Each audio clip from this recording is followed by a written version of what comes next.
안녕하세요. 그래머TV 승희쌤입니다. 자, 오늘은요, 여러분에게 영어 단어 암기하는 법에 대해서 말씀을 드리려고 하는데요. 제가 좀 촌스러워서 그런지 저는 막 비법 같은 거 이런 거는 좀 싫더라고요. 뭔가 여러분에게 거짓말 하는 것 같기도 하고 막 그래서요. 좀 솔직한 이야기들을 하려고 합니다. 제가 단어책을 되게 많이 썼어요. 뭐 이런 중학교 단어책도 있고요. 뭐 홍보하는 것 같아서 저를 치우고 뭐 고등학교 단어책도 썼고 사실 계대방 노트에도 뒤에 단어가 많이 있죠. 그래서 단어에 대해서 되게 관심이 많았는데 단어가 필요한 거 맞아요. 여러분도 알고 있죠. 요즘 수능 영어가 진짜 어려워요. 이게 옛날에는 정말 옛날에는요. 정말 이 문장을 만들어서 이렇게 지문을 만들다 보니까 되게 쉬웠어요. 막 지금으로 따지면은 고1 교과서보다도 막 쉬웠었거든요. 한 20년 전에. 근데 이게 이제 외국에 있는 전공 내용들, 뭐 심리학, 철학, 뭐 역사, 경제, 과학, 뭐 이런 애들이 들어오다 보니까는 소재 자체가 너무 어렵죠. 그럼 당연히 그에 따라 어려워지는 건 문법이 아니라 단어죠. 단어가 어려워지는 거예요. 이 단어가 그렇게 너무 어려워지다 보니까 한국말로 봐도 잘 모르게 되고 그런 경우가 굉장히 많은데요. 이제 단어가 너무너무 중요해졌습니다. 근데 이 단어를 어떻게 외울 것인가? 일단은요, 집에 있는 단어장 그거 외우시면 돼요. 이 단어장의 선정 기준은 사실 제일 좋은 거는 동네 서점에 가셔가지고요, 직접 보는 게 제일 좋습니다. 모르는 단어가 너무 많잖아요? 그러면은 못 외워요. 아는 것도 한 반 정도는 있고 모르는 것도 한 반 정도는 있는 그런 단어장을 선정하시는 게 일단은 제일 좋아요. 모르는 것만 많잖아요. 그러면은 힘들어서 못해요. 아는 것도 좀 있고 모르는 것도 있고 이래야 됩니다. 아는 거 있는 거는 무슨 의미냐면은 아는 게 있어도요. 거기 옆에 예문 같은 거 많이 있잖아요. 이제 그런 걸 통해서 내가 그 단어랑 좀 더 친해지게 되는 거죠. 자, 그리고 이제 외워야 되잖아요. 저는 이렇게 한번 비유를 해볼게요. 여러분들이 전학을 갑니다. 아버지 사업 때문에 또 나머지 일 때문에 전학을 갔어요. 전학 가서 이제 한 200명의 새로운 친구들을 만났죠. 이름을 외워야 되잖아요. 근데 이름 어떻게 외울 거예요? 뭐 어디 뭐 따로 시간 내가지고 뭐 이름을 이렇게 막 단어책처럼 만들어가지고 여러분들이 막 외울 거예요? 하루에 30개씩? 아니죠. 그냥 학교 생활 하죠. 근데 나중에 졸업할 때 보면 이름은 거의 다 외웠죠. 자, 뭐 전학을 굳이 안 가도요. 새 학년에 올라갔어요. 다 낯선 아이들밖에 없어. 근데 나는 굳이 외우려고 하지 않았는데 다 외우게 되죠. 이거 왜 외웠을까요? 그걸 우리가 한번 생각해 봐야 됩니다. 왜 외웠죠? 그냥 자주 만났기 때문이에요. 오며 가며 이런저런 일을 겪었어요. 그러다 보면 외워지고요. 그 중에서도 뭔가 조금 특별한 사건 같은 데서 함께하게 되면은 더 빨리 그 아이는 외우게 되죠. 학교에서 선생님들도요, 사실은 이름 외우는 게 되게 스트레스예요. 저도 학교에 있지만 새 학년이 됐어. 담임이 됐어. 한 30명 외워야 돼. 그럼 이제 갈수록 스트레스야. 머리가 갈수록 나빠지니까. 근데 걱정 안 해요. 왠지 알아요? 짧으면 한 달, 길면 2달 지나잖아요. 그럼 다 외우게 돼 있습니다. 왜? 청소 안 하는 아이, 쟤 누구더라? 주혁찬이. 저거 맨날 떠드는 애 저거 누구지? 저 이름이? 백용조. 막 이런 식으로. 우리 반한테 실명 걸어놓은 예시만 든 거야. 그 이름을 이런저런 일을 겪으면서 외우게 된다고요. 그럼 단어는 어떨까요? 근데 단어는 우리가 막 굳이 이렇게 막 외우죠. 근데 문제가 있다? 굳이 이렇게 외우는데 이렇게 외운다는 거는 한 번 보는 거예요. 아이 이름 외울 때로 따지면 그 아이를 한 번 만난 거야. 그래서 얘 이름이 정승익이었지 하고 한 번 만난 겁니다. 그러고서 안 만났어. 그럼 그 아이 이름은 까먹게 되죠.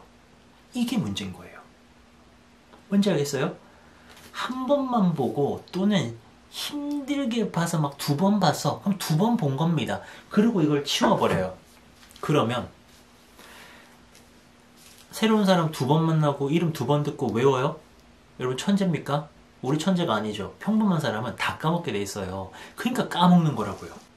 우리가 그 이름 외우는 데에서 힌트를 얻어가지고요, 기억하는 방식을 바꾸면 좋아요. 어떻게 하느냐? 굳이 이렇게 사실 볼 필요도 없어요. 그럼 어떻게 하면 되겠어요? 자주 만나야죠. 단어를 자주 만나야 됩니다. 자주 만나려면 단어는 어디에 있어요? 문장 안에 들어가 있죠.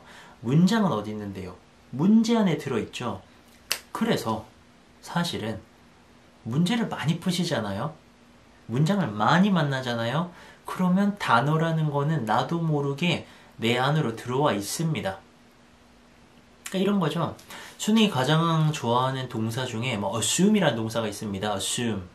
근데 요즘 수능에서 또 중요한 게 뭐냐면요, 이게 전공에 어려운 내용이 많이 들어오다 보니까 같은 단어가요 되게 뜻이 많아요.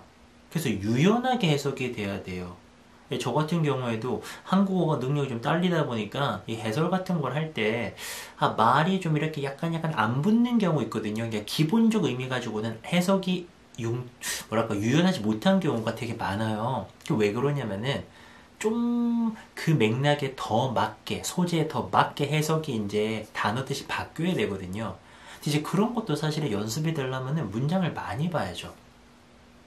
assume이라는 동사 있잖아요. 생각하다, 뭐뭐라고 그냥 생각하다, 뭐 가정하다, 추정하다, 또는 책임 같은 거를 맞다라는 뜻도 있고요. 얘가 뜻이 한 5-6개가 있어요.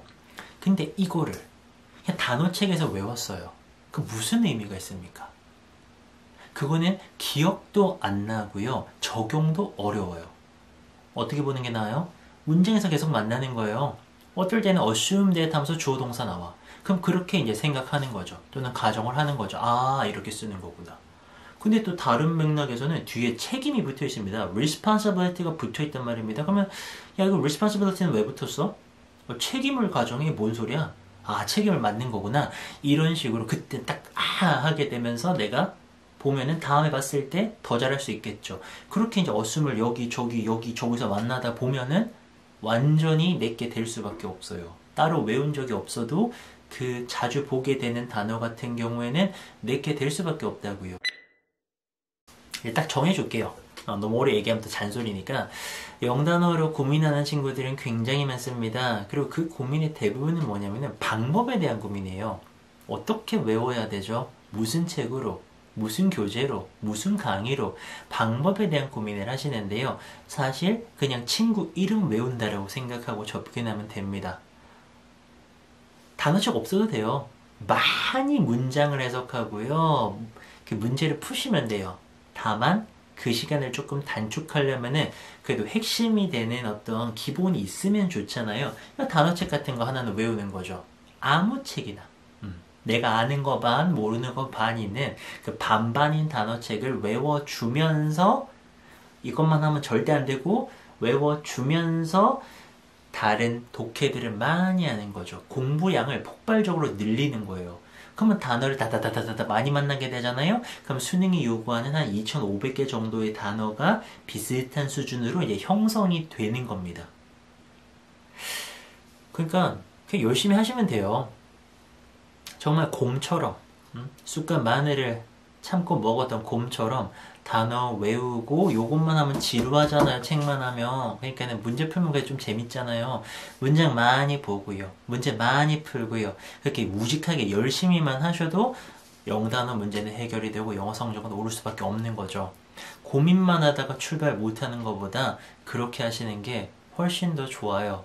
그러니까 사실 비법이 없는 거죠. 그냥 열심히 하면 되는데.